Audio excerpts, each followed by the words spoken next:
Sa aklat po ng unang Samuel, Kapitulo 3, talatang 19. At Samuel ay lumaki at ang Panginoon ay sumasa kanya at walang di pinapangyari sa kanyang mga salita. 2:30, kaya't sinabi ng Panginoon, ng Diyos ng Israel, sinabi nga na ang iyong sangbahayan at ang sangbahayan ng iyong ama ay lalakad sa harap ko magpakailanman. Ngunit sinabi ngayon ng Panginoon, malayo sa akin, sapagkat yung mga nagpaparangal sa akin ay aking pararangalin at yung mga humahamak sa akin ay mawawala ng kabuluhan. 16:7. Ngunit sinabi ng Panginoon kay Samuel, huwag mong tingnan ang kanyang mukha o ang taas ng kanyang kataasan, sapagkat aking itinakwil siya. Sapagkat hindi tumitingin ang Panginoon na gaya ng pagtingin ng tao, sapagkat ang tao ay tumitingin sa mukha, ngunit ang Panginoon ay tumitingin sa puso. Pagpapala po sa maatin sa muling pagkarinig ng kanyang mga salita. Good morning po mga kapatid. Isang mapagpalang araw po muli ang pinagkaloob sa atin ng ating mahal na Panginoon na tayo po ay pinagkatipon sa unang araw po ng isang linggo upang tayo ay makapaglingkod sa Kanya, makapagpuri at nawa po ang ating mga inawit ay nakarating po sa walang hanggang pinalalagyan ng ating mahal na Panginoon. Masarap po ba umawit mga kapatid? Sarap po mga kapatid nung awit ang refreshing po sa umaga. At nabibigay din po ito ng sigla sa bawat isa sa atin na tayo po ay makapagpuri sa Panginoon. Nabubuhay din yung ating mga dugo sa ganitong klaseng mga awitin. Ngayon po mga kapatid ay tutunghayan natin ng isang pag-aaral, Bible study. Lumang tipan po tayo, tuloy po natin yung serye natin ng Old Testament books. Natapos natin ng mga nakaraang buwan yung huling aklat po natin, Josue, Hukom, Ruth. After po ng Ruth, unang Samuel. Kaya po ang pamagat po ng ating pag-aaral ngayon, aklat ng unang Samuel. Ang tema po natin, kasaysayan at mga aral sa aklat ng unang Samuel. Medyo mahaba-haba po ito mga kapatid. Kung gusto nyo po ilista, okay lang naman po. Pwede ko naman kayo bigyan din ng kopya.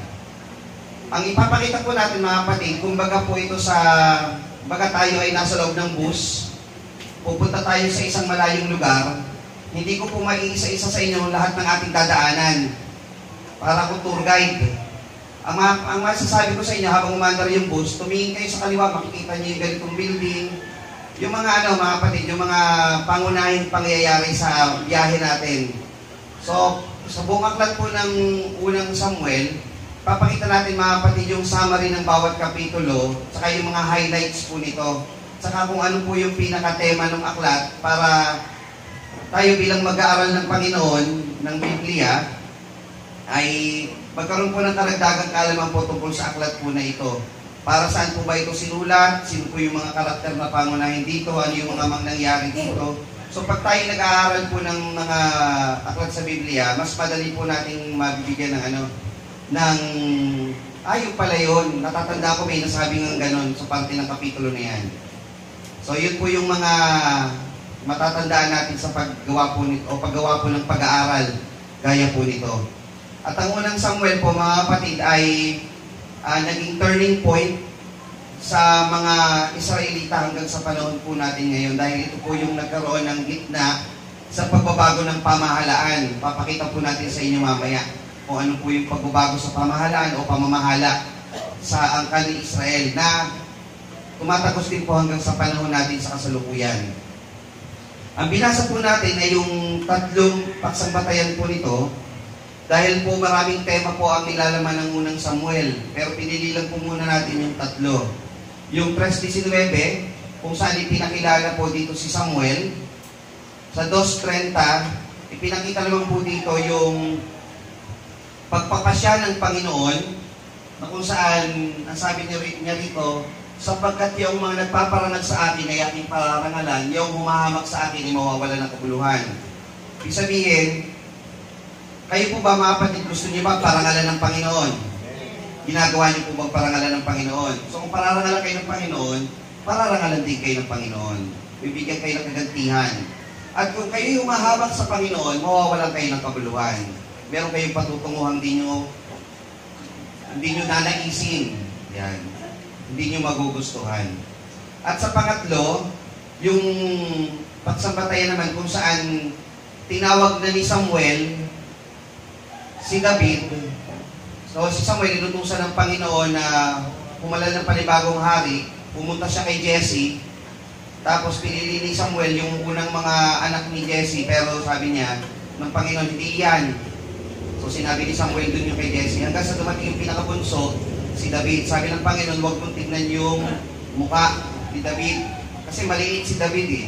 Hindi siya kagaya ng mga kapatid niya na talagang malalaking tao na mas mukhang hari. So, ang Panginoon daw hindi tumitingin sa tao, sapagkat ang tao ay tumitingin sa mukha, ngunit ang Panginoon ay tumitingin sa puso.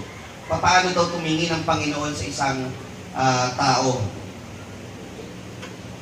Ganito po natin ito pag-aaralan sa magitan po ng isang outline. Meron tayong panimula, papakita po natin mamaya, pagpapalit ng pamamahala. Importante po ninyong malaman po yung ibig sabihin ng pagpapalit ng pamamahala. Dahil sa mga susunod po ng mga aklat na aaralin natin, iikot at iikot po tayo doon sa pagpapalit ng pamamahala. Ano po yung buod ng aklat ng Samuel at mga aral na kapaloob sa aklat?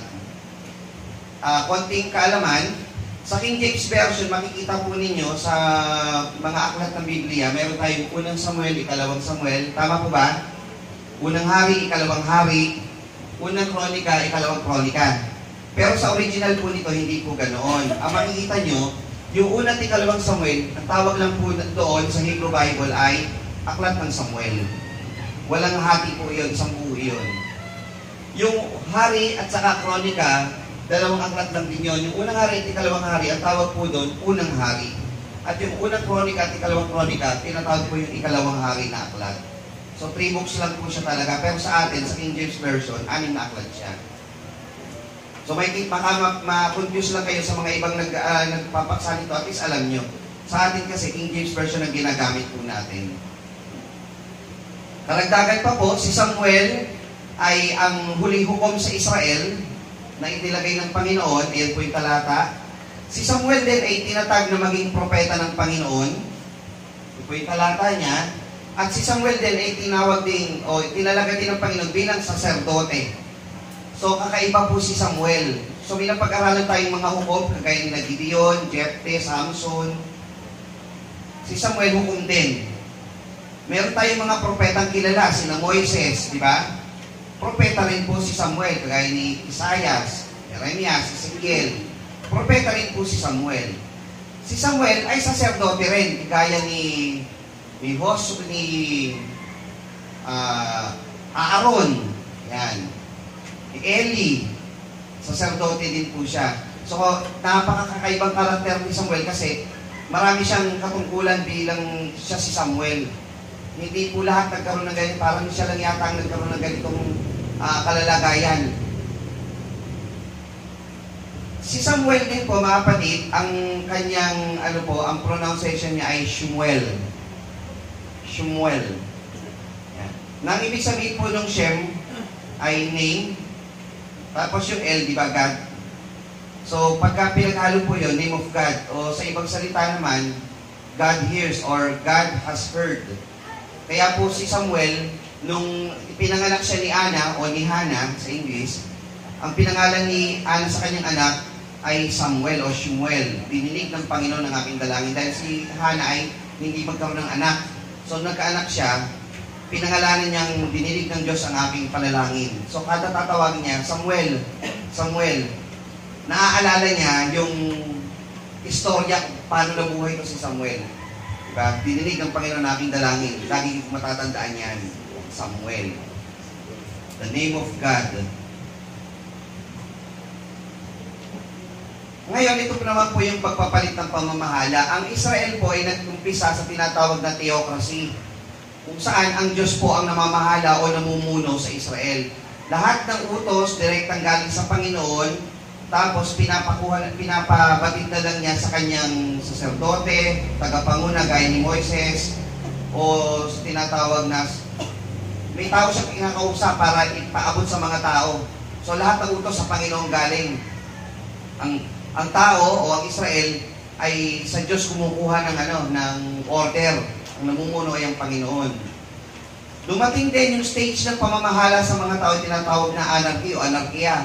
kung saan ang mga Israelita ay namumuhay na ang namumuno sa kanila ay ang sarili nilang puso. Makikita niyo yan sa Aklat ng Hukom, at ginawa nila ang mga bagay na mabuti ayon sa kanilang mga mata. So yung mga tao sa Israel, wala silang kinikilala gaya ni Moises. Wala na si Moises, wala na si Josue. Kung ano na lang yung mabuti sa paningin nila, yun ang nagagawin nila. And people did what is best according to their eyes. Hanggang sa dumating yung mga hukom, di ba?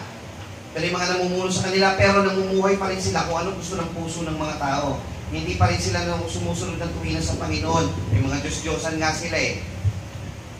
Ngayon, yung mga tao, dito sa unang Samuel, ay nagkaroon na ng paghingi ng isang hari. Yun ay tinatawag natin na monarchy. So, ang England, ang Great Britain, sa parting Europe, ay may tinatawag pa rin na monarchy, yung mga hari. Di ba, yung pag namatay yung hari, sinong papalit ng mamumuno? Yung anak na lalaki. So, monarchy po yun, may kaharian. So, naging gano'n ang Israel, monarkiya. At ang monarchy po, mga kapatid, nagkaroon po ng dalawang klase, yung tinatawag natin na United Monarchy. Yung isa lang ang hari sa Israel, unang hari niyan si Saul, pangalawa si David, pangatlo si Solomon. After ni Solomon, nagkaroon na po ng pangalawang klase ng monarchy, yung divided monarchy. Sa ikalawang Samuel po yun. Kung saan yung anak po ni Solomon ay naghimagsik sa kanya, nagkaroon ng isang hari, dahil sa kagaspangan ng ugali nito at kasamaan ng kanyang puso, nag-alsa yung mga tao, gumawa sila ng pangalawang hari, so nagkaroon ng civil war, dalawa yung hari nila. Yung Northern Kingdom, tinatawag na 10 tribes, at yung Southern Kingdom, tinatawag na Huda at Benjamin. So, nahati yung 12 tribes into 10 and 2. So, yung Israel, tinawag na Israel, Northern Kingdom, at Kingdom of Judah sa lower south. So, yun yung divided monarchy. So, makikita niyo po yung sa mga susunod na panahon, divided monarchy na sila. Pero, until matapos po natin yung nating kalawang Samuel, makikita niyo po rito yung United Monarchy. Kung saan ang namumuno po ay si Saul, pangalawa si David, hanggang sa dumating si Solomon. Isang hari ang namumuno sa Israel na hiningi ng mga tao na magkaroon sila ng ganitong klaseng pamahalaan o pamamahala. Kung saan, ang gusto ng Panginoon, ang Israel ay tinatawag na hinirang kasi Israel, binukod. Ito ay kakaiba. Anong kakaiba sa Israel? Dapat ang Israel, pinamumunuan ng Diyos. Pero ang gusto ng mga tao, maging kagaya ng iba, na pinamumunuan ng tao. Sabi ng Panginoon, huwag kayong magsiayon sa sanglibutan ito. Pero sila nakiayon. Sabi nila, bigyan mo kami ng hari na kagaya ng ibang bansa na nakapalibot sa amin. So, nakigaya sila doon. Ayaw ng Diyos doon, pero pinagbigyan na rin sa katigasan ng ulo ng mga taga-Israel. So ito po yung tatlo. Una, ang Diyos ang namumuno. Pangalawa, ang mga tao ay hindi sumunod sa pamumuno ng Diyos. Humingi sila ng hari na gaya ng ibang bansa. Ang unang Samuel po ay mahahati din sa 4 na bahagdan ng mga kapitulo. Ang unang kapitulo po nito ay kapitulo 1 hanggang kapitulo 3. Summary po nito ay yung kwento ni Hannah na isang babae na walang anak. Nagdasal si Hannah na magkaroon ng anak mula sa Panginoon. Dinilig ito at ipinanganak si Samuel. Lumaki at nilagay sa templo ni Eli. Idinedicate siya. Si Samuel nagkaroon ng isang mapalad na pagtawag mula sa Panginoon. Ano yung mapalad na pagtawag sa kanya ng Panginoon? Ginawa siyang hukom, propeta at saserdote. Napakapalad ng ganon. Kayo po ba mga kapatid, pag may ministeryo kayo tinanggap sa Panginoon, pakiramdam niyo po ba mapalad kayo? Mapalad kasi hindi po lahat nagkakaroon ng pagkakataong maglingkod sa Panginoon. Yung iba kasi, impyerno na agad eh. Ayaw maglingkod eh. Anong kapalaran nun? Walang mapalad doon. So kayo, pag meron kayong ministeryo sa Panginoon, mapalad yun. Chapter 4 to 15, si Saul ay nagkaroon ng isang pagkakataon na maging hari sa Israel. Nagkaroon din siya ng isang magandang simula, ngunit siya ay nagkaroon ng pagkakamali at hindi sumunod sa Panginoon. Ano-ano yung mga pagkakamali na ginawa niya?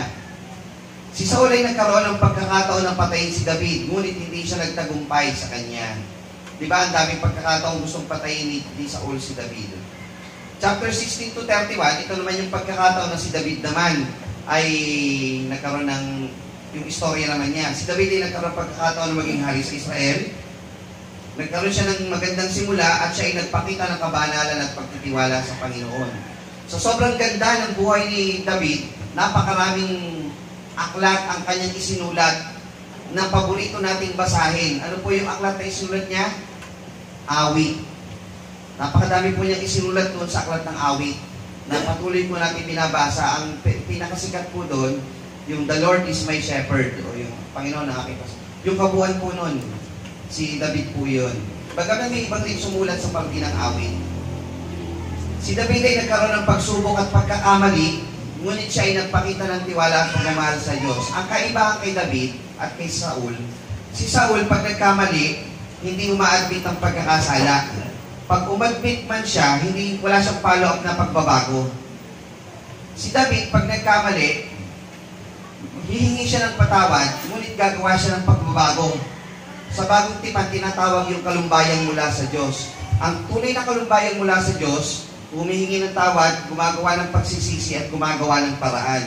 Si Saul hindi niya yung ginawa. Si David, ginawa niya yun. 31, ang aklat ay natatapos sa kamatayan ni Saul at ni Jonathan. Si Jonathan po, yung anak ni Saul. Dapat, kung ang monarchy, si Saul ang hari, ang dapat pagiging susunod na hari, sino? Si Jonathan yung kanyang anak. Pero si Jonathan, kinilala niya si David na maging hari dahil si David ay pinahiran ng langis ng Panginoon. Si David ay nagluksa sa kanilang pagkamatay at siya ay nagpakita ng paggalang at pagmamahal sa kanila. So kahit si David ay hinahanting na patay ni Saul, nagpakita talaga siya ng pagmamahal kay David hanggang sa kamatayan ni Saul. Nagpakita siya ng pagmamahal. Ang aklat ay natatapos sa isang pagtanaw sa hinaharap kung saan si David ay magiging hari ng Israel. At si David ang magiging modelo kung paano maghahari ang ating Panginoong Jesucristo. Siya ay magiging bridge kung paano ang Panginoong Jesucristo ay maghahari. Makikita po natin ito sa mga susunod na mga talataan. So ito po yung summary niyan. Chapter 1 to 3 hanggang 31. So mahaba po yung chapter. So kapit mga kapatid, ikukwento po natin yung buong aklat. Sisimulan na po natin ngayon sa chapter 1 and 2. Sa chapter 1, sinimulan po ang istorya na ito so kung saan si Hannah ay may unang-una si Elkanah. Hindi Elkanah. Si Elkanah, lalaki, meron po siyang dalawang asawa. Si Hannah at si meron pa siya isang asawa eh. Tapos itong isa niyang asawa, may anak, si Hannah wala. So inaasam nito, tinutuyan niya si Hannah dahil di nagkakaroon ng anak. So si Hannah nanalangin sa Panginoon. Tapos nung nanalangin na siya, binigyan siya ng Diyos ng anak, si Samuel. Si Samuel, bago siya ipanganak, ang panalangin ni Hannah, pag ako po'y nagkaanak, i-dedicate ko ito sa Panginoon. Kayo po ba mga kapatid, ganun ang panalangin nyo nung kayo ay magkakaanak? Na once ako'y magkaanak, i-dedicate ko ito sa Panginoon. Nung na-dedicate na, nung nanganak na kayo, dinedicate nyo po sa Panginoon. Paano nyo dinededicate ang inyong anak sa Panginoon? Kasi si Hannah, dinadala niya sa templo. Dinala niya sa templo at hinayaan niya na yung saserdote na si Eli ang mag-alaga kay Samuel. Si Samuel ay lumaki sa templo sa ilalim ng pangangalaga ni Eli. Bata pa si Samuel, iniwan na siya doon. Taon-taon na lang siyang tinitignan ni Hannah. Bilhin nyo, no? Ang tagal niya bago nagkaroon ng anak. Tapos, nung nanganak siya, dinala niya sa templo at once a year niya na lang pwedeng makita. Masakit. Sakit yun. Tagal mo hinintay. Tapos, ang nangyari, nagkaroon na lang din ng maraming anak pa si Hannah after kay Samuel. So, kasi dinedicate niya si Samuel eh. So, binigyan pa rin siya ng Panginoon ng marami pang anak. So, nung dinala na ni Hannah, si Samuel kay saserdote na si Eli, tinuruan na siya ni Eli kung paano maging isang saserdote dahil siya rin naman ay galing sa isa rin siyang Levita, itong si Samuel. Tingnan niyo po itong talata na ito. Nung nabasa ko po ito, ilang buwan na ang nakakaraan, medyo nakakaluha po siya, hindi medyo. Ngunit si Samuel ay nangasiwa sa harap ng Panginoon sa bagay ay bata pa. Nabigis siya o kayong linong epod. Yung kayong linong epod, ito po yun, no? Yung suot ni Eli. Bukod rito ay ginagawa siya ng kanyang ina ng isang munting balabal at dinadala niya taon-taon pagka siya yung maahon na kasama ng kanyang asawa upang maghandog na hain taon-taon. Taon-taon dadalawin niya si Samuel, may dala siyang bagong damit o balabal. Siguro malaki na yung anak ko, mas lakihan na natin yung balabal niya. Ano kaya eksena nun Minsan isang taon mo na lang makikita yung anak mo, tapos bago dumating yun, may tinatahi ka ng panibagong damit, tapos ibibigay mo sa kanya. Tapos the next year, pag naghiwalay kayo, iintayin mo na naman kung kailan na naman yung taon na magkikita kayo. Diba? At ang batang si Samuel ay lumaki at kinalugdan ng Panginoon at ng mga tao rin. Ganun yung naging buhay ni Hana at ni Samuel. Sa chapter 3, si Samuel ay tinawag na ng Panginoon. Natutulog si Eli, natutulog si Samuel, tapos may boses na tumawag, Samuel, Samuel. Sabi ni Samuel, tinatawag niyo ako, Eli. Hindi, matulog ka na. Samuel, Samuel. Tinatawag niyo ako, hindi, matulog ka na. Sabi ni Eli, pag tumawag pa ulit sa'yo, ganito gawin mo. Panginoon, magsalita ka, nakikinig po ako. Samuel, Samuel. Ngayon, sumagot na si Samuel. At ang Panginoon na paraw na tumawag na una, Samuel, Samuel, na magkabing sinabi ni Samuel, magsalita ka sapagkat dinirinig ng iyong lingkod. So si Samuel, nagsabi, nung siya tinawag ng Panginoon, dinirinig ng iyong lingkod. O ngayon, banggitin niyo yung pangalan niyo ng 2 beses sa isip niyo. Pinatawag kayo ng Panginoon na maglingkod. Anong isasagot niyo sa Panginoon? Panginoon, magsalita ka sa aking puso, dinidinig po kita, ako'y iyong lingkod. Ganun po yung impact ng mga kapatid. Kayo po ba'y handa pong magpagamit sa Panginoon? Pag tinawag kayo ng Panginoon. Siya po bata. Ngunit siya'y nagkaroon na ng pananampalataya na ang pagtawag sa Kanya ay galing sa Panginoon. Pagdating sa chapter 4, iwanan na muna natin si Samuel. Sa chapter 4, ang nangunguna sa Israel ay si Eli at ang kanyang 2 anak na si Opni at Phinehas. Sila yung, kasi wala sila talagang general nun. Nakipaglaban ng Israelita sa Pilisteo, natalo sila. Ang natalo sa kanila, nasa 3,000 na mga tao na Israelita patay. Ang ginawa ng Israel, patatalo tayo ng Pilisteo. Gawin natin, kunin natin yung kaba ng tipan. Naalala niyo yung kaba ng tipan? Na pinaglalagay ng 10 utos ng tungkod ni Aaron na namulaklak at ng mana, yung tinapay. Para tayo manalo kasi nandun yung presence ng Panginoon. Nung dinala nila, alam niyo nangyari? Panalo na ba? Lalo silang natalo. Parang 40 o 30 mil na tao yata ang namatay sa kanila. Ibig sabihin, huwag niyong gamitin anting-anting ang mga bagay na ukol sa Panginoon. Ang dapat ginawa niyo sana, nanalangin kayo na manalo kayo. Ang ginawa kasi nila, parang ginawa nilang anting-anting o lucky charm yung kaba ng tipan. Mali yun. Dapat humingi silang tulong sa Panginoon. Lalo silang natalo. Yun po yung chapter 4. At yung kaba ng tipan ay kinuha pa ng Pilisteo.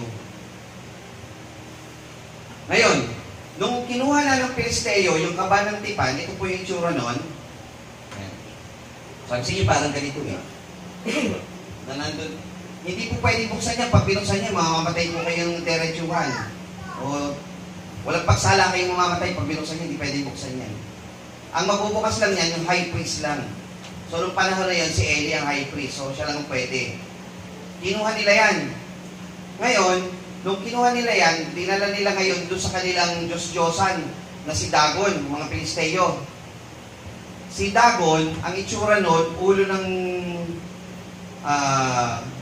ng tao, kamay ng tao, katawan ng tao, pero mula dito pababa, isda.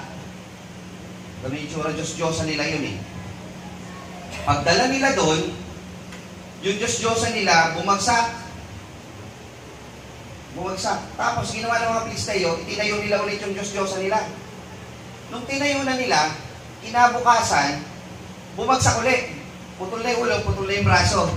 Lumalabas talagang, sabi ng mga Pilisteo, parang iba yung kapangyarihan ng Diyos nila. Pero sila, nung kinuha na yung kabal, nanalo kami, tinulungan kami ni Dagon. Ganun yung nila. Sa chapter 6, ibinalik na nila yon. Ngayon, bakit binalik nila? Ganito po kasi nangyari. Kinuha ng mga Pilisteo ang kabal ng Diyos at dinala nila sa Asdod. Yung Pilisteo, meron pong 5 bayan. 2 G, 2 A, 1 E. Gad, Gaza, Asdod, Ashkelon, saka Ekron. Yan. Madaling matandaan. 2 G, 2 A, 1 E. Asdod, Ashkelon, Gad, Gaza, Ekron. Yan.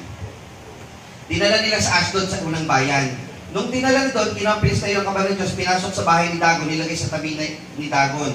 Nang bumagong maaga ang mga Asdod na kinumagahan, narito si Dagon ay buwal, nasubasog sa lupa sa harap ng kabal ng Panginoon, kanilang kinuha si Dagon, inilagay na ulit si Dagon niyang kinaroroonan. At nang sila'y bumagong maaga, nang kinaumagahan, narito si Dagon ay buwal, nasubasog sa lupa sa harapan ng kabal ng Panginoon, at ang ulo ni Dagon at gayon din ang palad ng kanyang mga kamay ay putol, na nasa tayuan ng pintuan, ang katawan lamang ang naiwan sa kanya. Ganito po yung naging itsura noon. Bagsak si Dagon.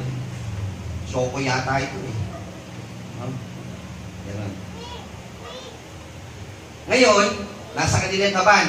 Anong ginawa ng Panginoon bilang parusa sa mga taga-Pilisteo? Kinuha niyo yung kaban namin, di ba? Ngunit ang kamay ng Panginoon bumigat sa mga taga-Asdod, hinamak siya, sinaktan ng mga bukol. Alam niyo anong klaseng bukol yung ibinigay sa mga taga-Pilisteo? Sa English noon, emeralds. Bilisan niyo ibasa sa emeralds, paulit-ulit. Emeralds. Ano na narinig niyo? Parang hemorrhoid. Alam niyo hemorrhoid? Bukol po yun sa tumbong.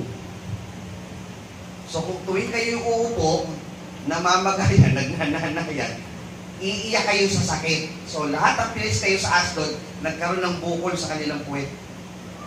Ayan. Ganyan, pinarusahan sila. Umiyak sila hanggang lang, talagang lahat ng tao, pati bata, pati babae, lalaki, lahat sila.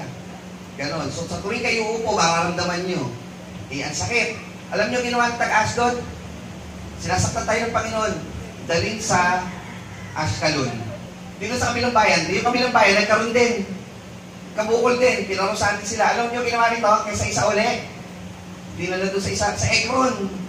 Hindi nagkabukol din sila. Pero tayo, huwag nyo sasabihin doon sa kanila na nagkasakit tayo ha. Parang sila rin. Hindi nagkaroon din. Ngayon, yung pangatlong bayan, pinadala na pabalik sa Israel yung kaban. Yung hirap na, no? Gusto yung garong-garong parusa. Imagine, sakit nun.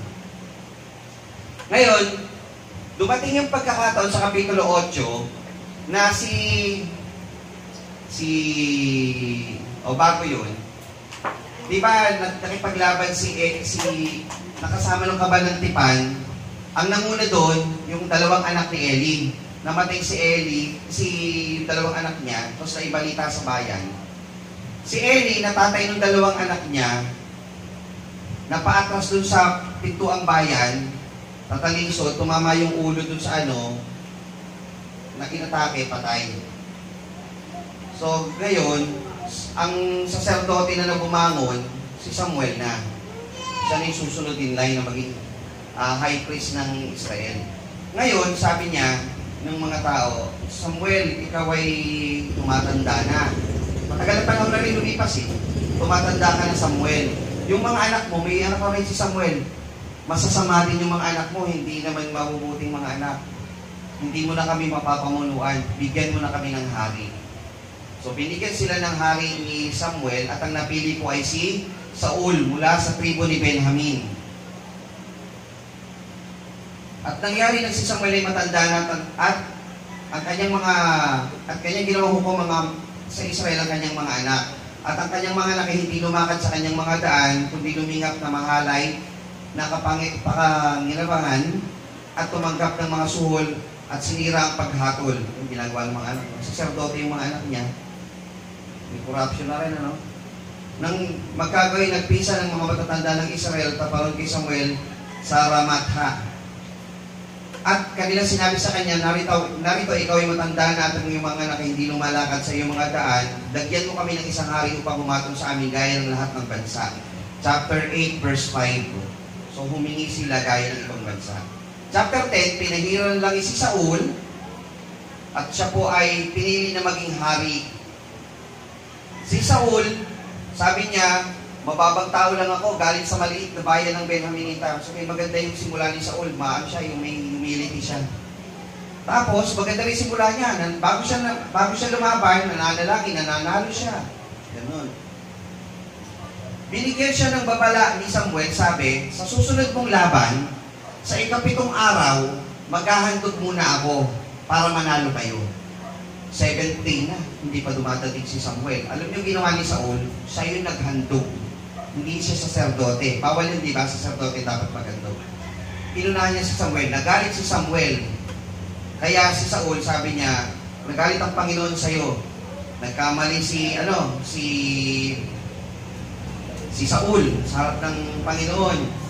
Kaya ginawa ni Samuel, binigyan siya ng babala.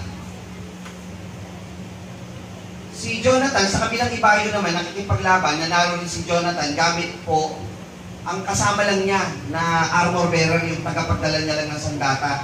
Tingnan niyo po yung aral na makikita niyo sa pagwawagi ni Jonathan. Silang dalawa lang, laban sa pulutong na kanilang kalaban, sabi ni Jonathan, marahil ang Panginoon ay tutulong sa atin sapagkat hindi maliwag sa Panginoon magligtas sa magitan ng marami o kaunti. Sabi nung armor bearer niya, ako'y sumasa iyo ayon sa nasa loob mo. Sumampalataya rin siya kung sino yung Diyos ang tinitiwalaan mo, Jonathan. Nagtitiwala din ako doon. So nanalo si Jonathan. Ang nangyari, si Saul, nung nanalo si Jonathan, siya'y tumugtog ng pakakak. Nanalo kami. Pero sino ba ang nanalo? Si Jonathan. So naging masama ang ugali ni Saul. Una, naghandog sa Panginoon na hindi niya trabaho ng saserdote. Pangalawa, tumutugtog ng pakakak ng iba sa pagwawagi ng iba. Siya yung credit grabber. Credit grabber. Chapter 15, ikinalulungkot ko na aking inilagay kang hari Saul, sapagkat siya'y tumalikod na hindi sumunod sa akin at hindi tinupad ang aking utos. Si Samuel ay nagalit at siya'y dumaing sa Panginoon buong gabi. Ito po yung panahon na, sige, next chance mo, Saul. Maghandog ka sa Panginoon sa magitan ng pagpuksa mo ng buo sa Amalek. Anong ginawa ni Saul doon sa Amalek? Pinatay ba niya lahat? Hindi. Itinara niya yung hari na si Agag at yung mga pinatabang hayop o mga baka. So nagalit ang Panginoon. Ang sabi ng Panginoon sa magitan ni Samuel, narito ang pagsunod ay maigi kaysa haing. So mga kapatid, tayo, mas maigi daw yung tayo sumunod sa Panginoon kaysa marami kang haing binibigay. Parang lumalabas, suhul eh. Mas gusto ng Panginoon, sumunod ka. Sumunod ka sa gusto ng Panginoon. Hindi kagaya nung ginawa. Tapos may ginawa pa si Saul dyan eh. Siguro talakay na lang natin sa susunod. Nagsinungaling pa kasi siya eh, na pinuksa ko lahat. Nung nahuli na siya, dahil umiiyakan, sabi, hindi, yung bayan may gusto niyan eh. Pero ikaw yung hari, you have the right to say no. Dahil itong inutos ng Panginoon na patayin lahat. Sabi sabihin, gusto niya rin yun. Chapter 16, pinahiranan lang si David. Tapos si David ay nagkaroon ng pagkakataon bago siya makipaglaban kay Goliath. Di ba sabi ni Samuel, tatanggalin na yung paghahari kay Saul. So si Saul, nababagbag yung puso niya, kinuha niya si David na tumutugtog ng alpa para pagaanin yung loob niya. So nagkakaroon ng exposure sa paghahari si David. Nung si Goliath ay nagtatangka na o hinahamak na Israel ng 40 days at 40 nights na sino gusto lumaban sa akin, napadaan lang po dun si David para magdala ng pagkain sa kanyang mga kapatid. Tapos sabi niya, siya nilalaban at for short, natalo niya si Goliath. So ito po yung talata kanina na binasa natin. So natalo ni David si Goliath. Talakayin natin din sa mga susunod yung chapter po nito. Si David at si Jonathan ay naging matalik na magkaibigan. Tapos, habang sila'y magkaibigan na, doon na na-expose yung galit ni Saul kay David na gustong patayin ni Saul si David. Sa sobrang inggit ng mga tao, gustong-gusto na si David. Nawawala na yung pagtingin sa kanya. Yung reputasyon kasi ni Saul, mahalaga sa kanya yun eh. Na ako dapat ang hari, ako dapat ang bida rito. Eh, ang bida na, ang tinitingnan ng mga tao si David na. So, gaya ng pinag-aralan natin naman nakakarang linggo, 10 to 12 years niyang binalak na patayin si David. Chapter 20. Ito yung mga kasaysayan na tumatakas si David. Tinutulungan siya ni Jonathan. Napunta si David dun sa gutom na yung mga bataan niya. Tapos, yung mga nagkaroon siya ng sundalo. Yung sundalo niya, mga kapatid, gusto kong emphasis lang din po ito, no? Chapter 22. Umalis nga si David doon, tumakas sa yungib ng Adulam, nang mabalitaan ng kanyang mga kapatid at ang sambayan ng kanyang nilusong siya roon. At bawat isa na pipighati, bawat isa na may utang, bawat isa na may kalumbayan ay nakipisan sa kanya. Si David hindi pa hari, pero siya pinili ng maging hari. Yung mga tao na bagsak ang kalooban, may utang, napipighati, may kalumbayan, hindi umalis sa tabi ni David ng kinikilalang hari. Alam niyo nangyari? Itong mga taong to, na mga bagsak ng loob na naging sundalo ni David, ang naging pangunahing mga general ni David nung siya na naghari. Kayo ba mga kapatid, nakakaramdam kayo minsan nagpipighatingan yung puso, bawat isa na may utang, may kalumbayan, may ganun kayong pagkakataon mga kapatid, never leave your king. Yun po yung ibig sabihin. Kaya gusto i-emphasis yun eh. Yung mga taong ito, na kinuha ni David, mga hindi naman mga ano to yun, hindi naman mga sundalo to eh. Mga bagsak ang kalooban ito, sumama kay David na kinikilala nilang hari. Ginawa silang sundalo, ginawa silang mga first class na mga kawal ni David. Bakit? Sila'y nakipisan kay David. So tayo, never leave your king. Who is our king, mga kapatid? Ang ating Panginoong Jesus. Huwag kayong lalayo sa ating mahal na Panginoon. Dahil pagdating ng panahon na siya'y bumalik na at maghahari na, tayo po ang magiging kasama niya sa paraiso. Chapter 24. Ito po yung pinag-aralan natin noon sa mensahe. Yung siya'y napunta na sa bundok at kuweba ng En-Gedi. Chapter 25. Namatay na si Samuel. Chapter 26. Bukod sa chapter 24, chapter 26, nagkaroon ulit ng pagkakataon si David, napatayin ulit si Saul pero hindi niya ulit tinuluyan. Same scenario po nang doon nasa yungib, pero ibang pagkakataon naman. Tapos, nagsorry ulit si Saul kay David. Ganun na naman. 27, nagpunta si David sa Pilisteo, humingi po siya ng tulong laban kay Saul kasi hinahabol ulit siya ni Saul. Di ba nag-sorry na siya, pero hinahabol pa ulit niya.